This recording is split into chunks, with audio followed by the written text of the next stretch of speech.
আপনাদের মা যখন স্কুলের রেজাল্ট আনতে যায়। হ্যাঁ মিসেস গুপ্তা বসুন।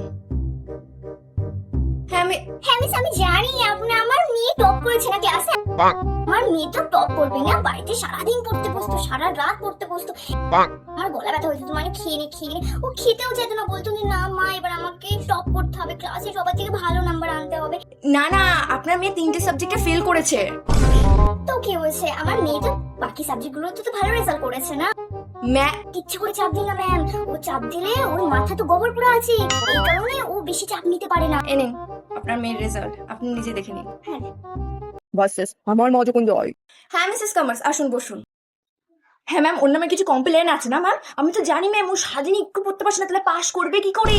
বাড়িতে জানেন না ম্যাম, শুধু ফোন আর ফোন ঘেটে যায়। আমি বলি যে পড়তে বস, সামনে পরীক্ষা, পড়তে বসবে না, ফোন ঘেটেই যাবে সারাদিন। আর স্কুলে তো নিশ্চয়ই পড়া পারে না, না ম্যাম? জানি তো ও পড়া পারবে না, বাড়িতে পড়তে বসলে তো স্কুলে পড়া পাবে। দেখুন আপনার মেয়ে কিন্তু ভালো রেজাল্ট করেছে, আর একটু পড়াশোনা করা দেবে, তাহলে আরো ভালো রেজাল্ট করতে পারবে ও।